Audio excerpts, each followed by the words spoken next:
तो हेलो दोस्तों, कैसे हो आप लोग। तो दोस्तों मैं आपसे स्वागत करता हूं आपके अपने प्रदीप गिरी 11th एंड 12th अकेडमी में। दोस्तों ऑलरेडी हमने प्रो सेक्शन का जो पहला चैप्टर था वो बहुत ही अच्छे तरीके से कंप्लीट कर लिया, जहां पे हमने नो आपके लाइन बाय लाइन एक्सप्लेनेशन भी देखी और साथ ही साथ हमने जो एक्सरसाइज सोल्यूशन था वो भी सॉल्व कर लिया। अब मैं आता हूँ पोएट्री सेक्शन पे, जहां पे हम जो song of the open road का जो पोयम है ये हम लोग यहाँ पे क्या कवर करने वाले हैं। ठीक है, तो चलो एक एक करके स्टार्ट करता हूँ। नीचे मुझे कमेंट सेक्शन में कमेंट करके जरूर ये बता देना कि अब अगला वीडियो कौन से चैप्टर पे चाहिए या फिर कौन से सेक्शन से चाहिए, जिससे मैं आपकी हेल्प क्या कर पाऊंगा। सबसे पहली चीज, song of the open road. अब ये जो song of the open road है, ये जो पोएम लिखी गई है किसके द्वारा लिखी गई है? वॉल्ट विटमैन द्वारा क्या लिखी गई है। ठीक है, अब इस पोएम की अगर मैं बात करूं तो ये पोएम है ये टोटली फ्री वर्स स्टाइल में लिखी गई है और साथ ही साथ इस पोएम में एक जो पोएट है वो क्या कर रहे हैं, वो अपनी चीजों के बारे में बता रहे हैं। ठीक है, कि कैसे वो अपनी लाइफ को क्या करना चाहते हैं, बहुत ही फ्रीली क्या जीना चाहते हैं, बिना कोई प्रेशर के, बिना कोई स्ट्रेस के, बिना कोई किसी एक्सपेक्टेशन के। तो इसी यही चीज हम लोग क्या इस पोएम में क्या देखने वाले। क्या बोला है? A food and light hearted take to the open road, healthy free the world before me, the long brown path before me, leading wherever I choose. अब यहाँ पे क्या बोला गया है? यहाँ पे ये बोला गया है कि a foot and light hearted. A foot मतलब क्या होता है कि बिना चप्पलों के, मतलब बिना चप्पलों के नंगे पैर। ठीक है, लाइट हार्टेड मतलब बहुत ही दिल खोल के मैं क्या कर रहा हूं, मेरी ये जो जर्नी है मैं क्या ये स्टार्ट क्या कर रहा हूं। अब यहाँ पे क्या मैं बात करूं तो यहाँ पे पॉइंट ये कह रहा है कि मैं बिना चप्पलों के अपना दिल बहुत ही ज्यादा खोल के, मतलब बहुत ही हंसी खुशी से मैं अपनी ये जो जर्नी है, ये जो जर्नी है ओपन रोड की मैं स्टार्ट कर रहा हूं, जहां पे मैं अपने लाइफ में आगे बढ़ रहा हूं अपने फ्यूचर की बिना कोई भी चिंता किया हुए। ठीक है, healthy free the world before me, ठीक है, the long brown path before me, leading wherever I choose. अब यहाँ पे क्या बोला गया है? यहाँ पे ये बोला गया है कि हेल्दी मतलब फिजिकली फिट, मेंटली फिट, ठीक है, और बिना किसी स्ट्रेस के, बिना किसी टेंशन के। ठीक है, मेरे सामने पूरी दुनिया रखी है, इस पूरी दुनिया को कि इस जर्नी पे मैं क्या आगे बढ़ता जा रहा हूं और मुझे लीड करने में कौन हेल्प कर रहा है? ये जो आगे का जो रोड है, the long brown path before me, leading wherever I choose. अब ये जो सामने जो लॉन्ग ब्राउन पाथ रखा हुआ है, मतलब ये जो रोड रखा हुआ है, एक जो रास्ता रखा हुआ है, ये मुझे वहां लेके जा रहा है जहां पे मैं क्या जाना चाहता हूं और इस पर किसी का भी कंट्रोल नहीं है। यहां पे मैं बात करूं तो पोएट ने इस रास्ते को अपने लाइफ से क्या कंपेयर किया गया, जहां पर ये कह रहे हैं कि अब मैं लाइफ में सभी चीजों से मूव ऑन होकर मैं आगे बढ़ना चाहता हूं। यहाँ पे अगर मैं बात करूं तो मुझे किसी चीज की टेंशन नहीं है, मुझे किसी चीज का स्ट्रेस नहीं, मुझे किसी से एक्सपेक्टेशन नहीं है। अब लाइफ में मैं बस वो करना चाहता हूं जो मुझे करना है और मैं अपनी मर्जी से वो चीजें के आगे लेके चलना चाहता हूं। Henceforth I ask not good fortune, I myself am a good fortune. Henceforth I whimper no more, postpone no more, need nothing.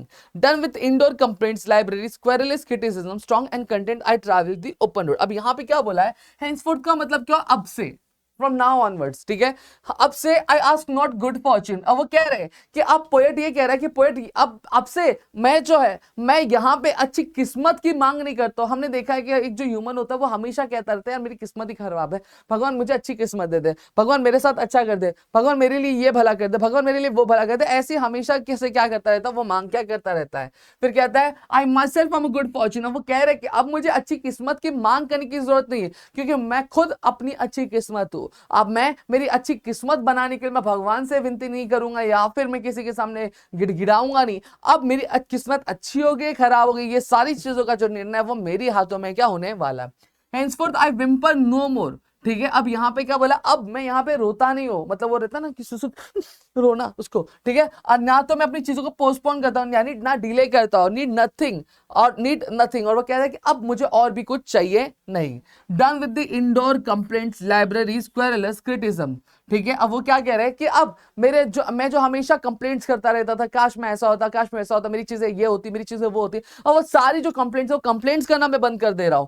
ठीक है, जो मैं क्रिटिसिज्म करता था, जो सैड क्रिटिसिज्म करता था, ठीक है, वो सारी चीजों को मैं अब बंद कर रहा। अब मैं स्ट्रॉन्ग एंड कंटेंट मतलब क्या हो गया? सेटिस्फाई होके अब मैं क्या बहुत ही ज्यादा स्ट्रॉन्ग बन के और सेटिस्फाई होके मैं अब मेरी जो लाइफ की जो जर्नी है, इस लाइफ की जर्नी पे मैं क्या कर रहा हूं? मैं ट्रैवल करता हुआ जा रहा हूं। The earth that is sufficient, I do not want the constellations any near. अब यहाँ पे क्या बोला है कि जो अर्थ है, ये अर्थ क्या सफिशिएंट है, ये अर्थ जो है, ये अर्थ मेरे लिए सफिशिएंट है। अब मुझे किसी और चीज की जरूरत नहीं है। होता है ना कि काश मैं ऐसी दुनिया में चले जाता, काश दुनिया वैसी हो जाती है। और वो कह रहे कि नहीं, मेरे लिए ये जो अर्थ है, ये अर्थ सफिशिएंट है और अर्थ पे जितनी चीज है उतनी ही चाहिए, मुझे और कुछ चाहिए नहीं। I do not want the constellations any nearer. अब होता है ना कि हमने जैसा पिछला चैप्टर पढ़ा एस्ट्रोलॉजी वाला, जहाँ एस्ट्रोलॉजर वाला, जहाँ पे हम ये देखते थे कि लोग क्या चाहते थे, लोग अपना हाथ दिखाते थे, बोलते थे मेरी ग्रहों की दशा क्या है, इन तारों को नजदीक कैसे लाया जा सकता है, ग्रहों की पोजीशन कैसे चेंज की जा सकती है। तो वैसे ही यहाँ पे जो पोएट है वो कह रहे कि अब मुझे कोई भी कॉन्स्टलेशंस नहीं चाहिए। कॉन्स्टलेशन मतलब क्या होता है, तारों का जो पैटर्न होता है ना, तारों जब मिलके एक शेप बनाती है आसमान में तो उसको कॉन्स्टलेशन बोलते हैं। कि अब मुझे किसी भी तारों के ग्रहों की जरूरत नहीं है। I know they are well where they are, अब मैं जानता हूं कि वो जहां पे भी लोकेट करती है वो बहुत ही अच्छी जगह लोकेट करता है और उनको वहीं पे होना चाहिए। I know the sacrifice for those who belong to them, और वो कह रहे हैं, वो क्या कह रहा है, वो ये कह रहा है कि मैं जानता हूं वो सफिशिएंट है जिनके लिए वो क्या बिलोंग करता है, अब उनको और भी चीजों की जरूरत नहीं है।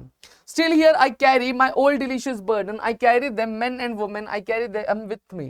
अब यहाँ पे क्या बोल रहा है, यहाँ पे ये बोल रहा है कि फिर भी मैं अपने जो डिलीशियस बर्डन मतलब क्या होता है, उनकी जो पुरानी जो स्वीट मेमोरीज है, उन स्वीट मेमोरीज को आज भी वो क्या कैरी करते हैं। और उन स्वीट मेमोरीज में जो भी मेंस थे, मतलब पुरुष थे, जितने भी फीमेल थे, उन सभी को अपनी यादों के थ्रू क्या वो हर जगह जहां जहां वो जाते हैं वहां वहां उनको क्या ट्रैवल क्या करते हैं लेके, ठीक है। I swear it is impossible for me to get rid of them, और वो कह रहे कि मैं कसम खाता हूं कि मेरे लिए इम्पॉसिबल है कि जो मेरी जो पास की जो पुरानी मेमोरीज है, अच्छी मेमोरीज है, उनको मैं भुला पाऊं, ठीक है। I am filled with them and I will fill them in return, और मैं क्या हूं, मैं उन्हीं यादों से क्या बहुत ही ज्यादा क्या खुश हूं, ठीक है। बहुत ही ज्यादा मैं मेरी जिंदगी यादगार है, और जिन्होंने भी मेरे साथ अच्छा किया उन सभी के साथ मैं भी क्या करूंगा, आगे चलकर मैं अच्छा ही करूंगा, उनका मैं कभी भी बुरा नहीं चाहूंगा। This was all about the poem. देखो इस पोएम में अगर आप देखोगे तो यहाँ पे पोएट ने अपनी चीजों के बारे में बताया, इसलिए आई बार बार क्या यहाँ पे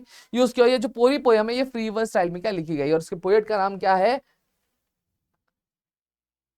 वॉल्ट विटमैन। समझ में आ गया। तो यहाँ पे मैंने पूरा का पूरा पार्ट बता दिया। अब अगर इसकी एक्सरसाइज सोल्यूशन चाहिए तो प्लीज मुझे कमेंट सेक्शन में कमेंट करके जरूर बता देना, ठीक है। और साथ ही साथ वीडियो अच्छी लगी तो वीडियो को लाइक करिए, चैनल सब्सक्राइब नहीं किया तो चैनल को सब्सक्राइब करना, अपने दोस्तों शेयर करना, ताकि और कई सारे वीडियो में आपके लिए क्या मिलता है अगले वीडियो में। जय हिंद दोस्तों।